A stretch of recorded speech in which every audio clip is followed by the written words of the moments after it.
Hello, everyone. This is Travis Henderson. Today we'll be talking about the Barnum Effect for the technology presentation for Psych 545 with Liberty University. I really appreciate all your time, so we'll get right into it. So the main objective to psychological assessment is obviously to analyze item scoring and determine various levels of given constructs.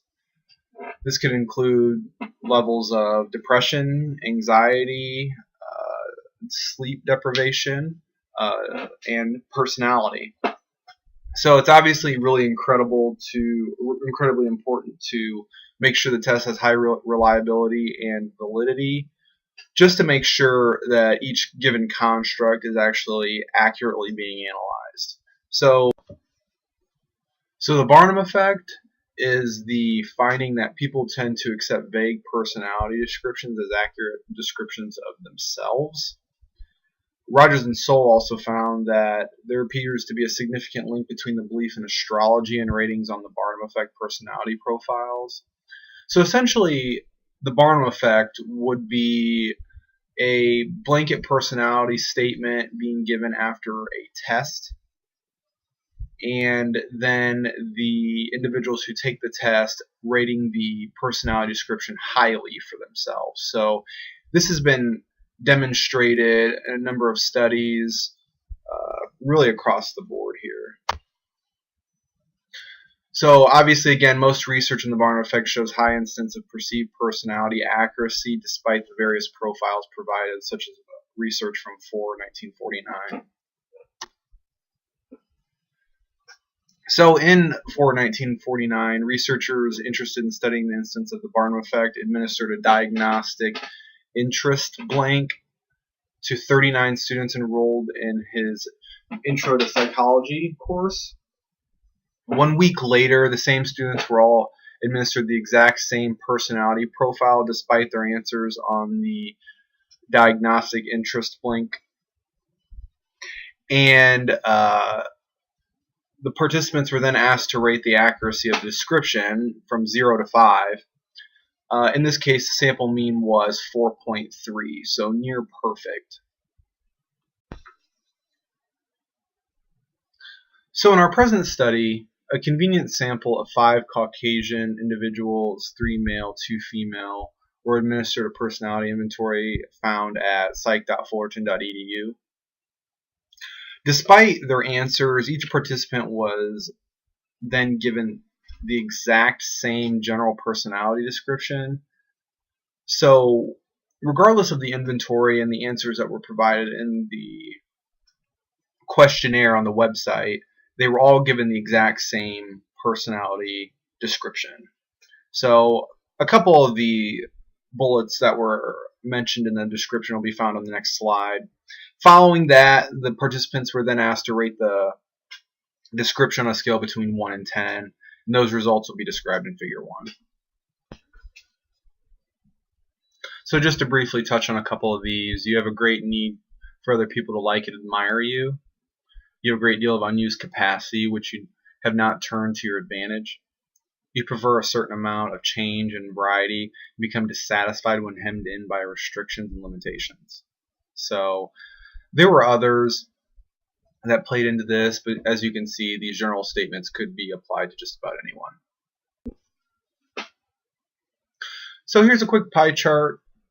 On a scale of 1 to 10, one individual rated the scale a 10 out of 10, 2 people a 9 out of 10, and 2 people an 8 out of 10. So the purpose of the present study was to determine if there is a significant difference between the sample mean found in 1949, which is 4.3, and the sample mean within the present study, which is 8.8.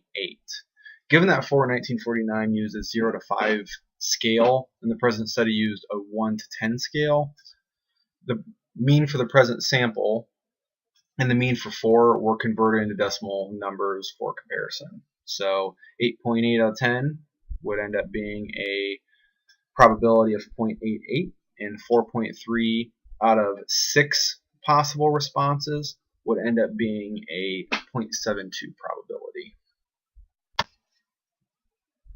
So here's a quick summary of the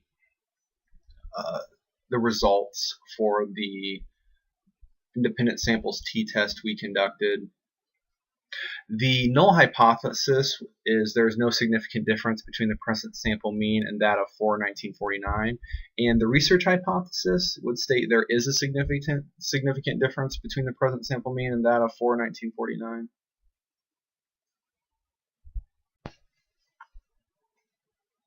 So, a single sample t-test was conducted to determine if a significant difference between the present sample mean of accuracy scores of a blanket personality description and the mean scores of 1949. The results did indicate a significant difference at the 0.05 level.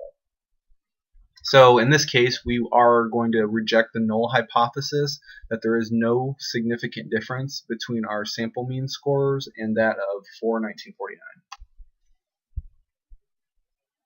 So a couple important topics to mention. For our current sample, there was almost a 90% accuracy rating. So what that means is the description found in the current study seems to very much reflect the general population, or at least those individuals that I surveyed. This was a stronger probability than that found in 1949. So this could be due to the types of questions that were given, the inventory. Despite their answers, maybe they would have found themselves more attached to the survey, felt like the questions went and analyzed them more in depth. Or could it be the difference in the personality description? One thing that I mentioned earlier is the astrology descriptions that people sometimes gravitate to have been found to be highly correlated with the Barnum effect. So could this be that this particular inventory or a personality description fits people better than the astrology? And this could be due to sample size or sampling error or possible extraneous variables. Maybe the individuals taking the inventory felt more obligated to rate the description in a way that favored the test administrator. So this was a convenience sample. We didn't use random assignment. So all of these things could have played into these findings. Another interesting point to mention is participants did note the vagueness of the description despite the high accuracy rating. So just about everybody within this sample mentioned the fact that the description could be applied to just about anyone. So I do find that particularly interesting. So there are far-reaching implications of this. It could be applied to identity politics, astrological beliefs like we talked about further, superficial psychic readings, etc. One thing, though, that we did see, it consistently is represented across much of the research. It implies that a vague personality description, such as that provided in the present study, those mentioned in Dixon Kelly, can be applied in a wide range of situations and settings. So it seems that people, regardless of the scenario, seem to gravitate towards these vague personality descriptions, accept them as their own. I do really want to thank you all again for taking the time to review my presentation here. I hope that you found this interesting and informative. I want to wish you all the best in your future endeavors. Thank you.